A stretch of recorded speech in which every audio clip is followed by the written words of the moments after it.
Hello children, how are you? I hope you have revised the topics we have done in previous session. Okay, so today we are going to start our next topic, which is classification of computers according to size.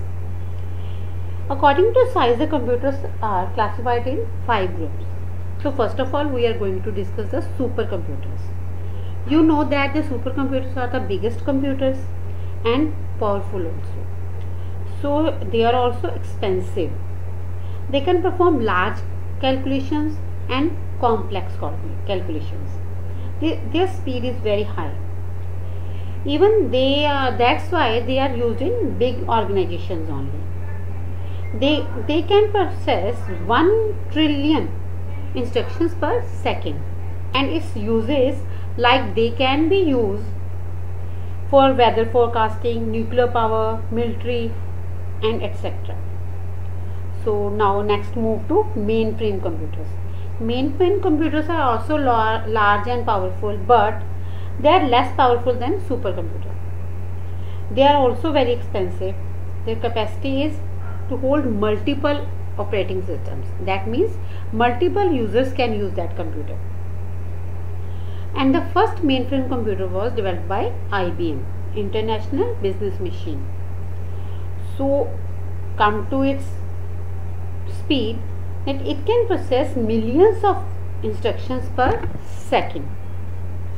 It is also used for scientific research and doing bulk mathematical operations. You can see its figure in the book or on the screen. So the next one is server. When we are talking about server, it means we are talking about connections. Means when lot of computers are connected with each other, and the main computer which is giving connection or services to those computers, that one is the server. That's why it is written that server is the lifeblood of any network. So to assess the hardware, software and other resources, the authority to use or not is with the server. As you have seen in our computer labs, we have lot of client computers and one server computer which has the printer, scanner and all other facilities. And same way its speed is also increasing day by day, and server can be connected with 2 computers or lot of computers. The next one we have, that is microcomputers. Microcomputer is another name of your PC, that is personal computer. It is smallest computer. Smallest means it is in size. The most important part of microcomputers are microprocessor. That is you already well known by CPU, means that is the brain of computer. And the other devices are peripheral devices. Its size is also small and single user can use it, as you are using at your home. It's mostly you can see at offices, schools, at homes, etc.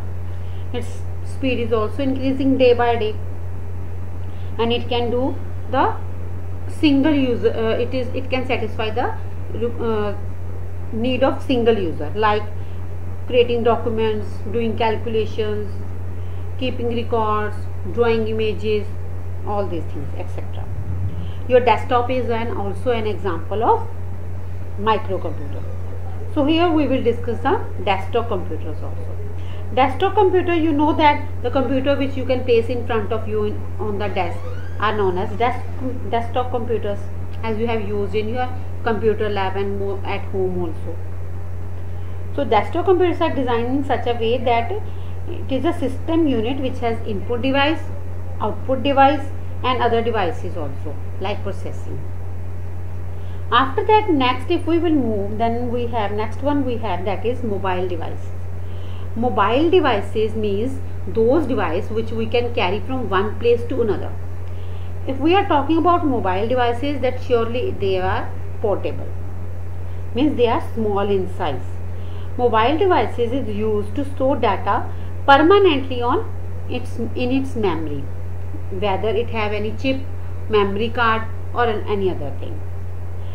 Obviously its size is so small than other computers, and it's mostly found everywhere.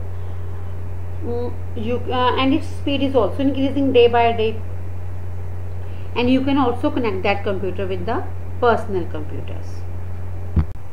Children, laptop, tablet, PC, smartphone, e-book readers, your smartwatches, all these are the examples of mobile devices.